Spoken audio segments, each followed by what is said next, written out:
শ্রমিক অসন্তোষের জেরে আশুলিয়া শিল্পাঞ্চলে আজও 219টি কারখানায় উৎপাদন বন্ধ রয়েছে।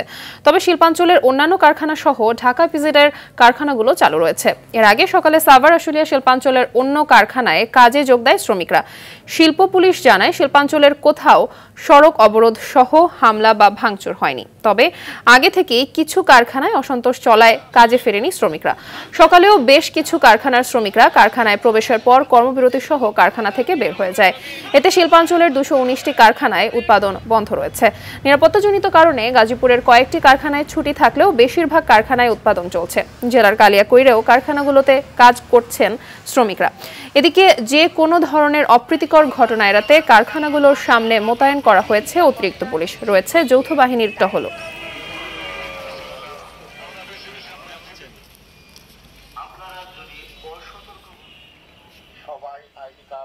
শ্রমিকরা আন্দোলন করছে, কিন্তু শ্রমিকের মাঝে যে অন্য হয়তো দলীয়ভাবে কাজ করতেছে এরকম কিছু থাকতে পারে, কারণ শ্রমিক সবাই যে শ্রমিক এমন না। যে পরিস্থিতি আসলে এটা আসলে খুবই দুঃখজনক। তো এটা আসলে কোনোভাবে কাম্য না, কারণ এই গার্মেন্টস ফ্যাক্টরি যদি বন্ধ হয়ে যায় তাহলে আমাদের তো খুবই সমস্যা। কারখানা বন্ধ হলে আমরা কি কর্ম করে খাবো? কর্ম করে খাওয়া তো আর কোনো বুদ্ধি নেই। দর্শক, গাজীপুরের কালিয়াকৈরে রয়েছেন সহকর্মী কামাল হোসেন বিপ্লব, সরাসরি যোগ দিচ্ছেন তিনি। বিপ্লব, গাজীপুরে পোশাক কারখানায় শ্রমিকরা কাজে যোগ দিয়েছেন কিনা জানাবেন, আর বকেয়া বেতন পরিশোধ করা হয়েছে কিনা এ বিষয়ে সর্বশেষ কি তথ্য আছে আপনার কাছে, জানতে চাইব।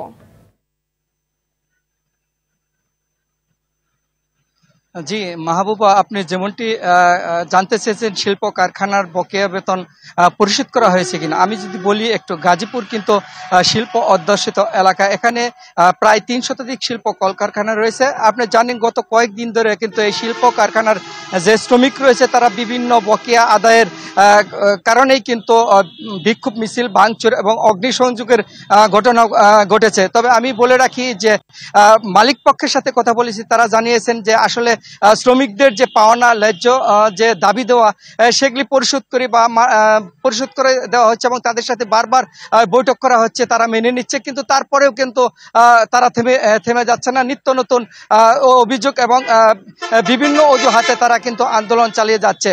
এদিকে শ্রমিকদের সাথে আমি কথা বলেছি, তারা জানিয়েছেন যে আসলে যে আন্দোলন করছে শ্রমিকরা যদি 5 জন হয়, সেখানে বিভিন্ন দল বা রাজনীতি দলের নেতাকর্মী বা সেখানে উপস্থিত হয়ে এই ভাঙচুর চালাচ্ছে বলে জানিয়েছেন তারা।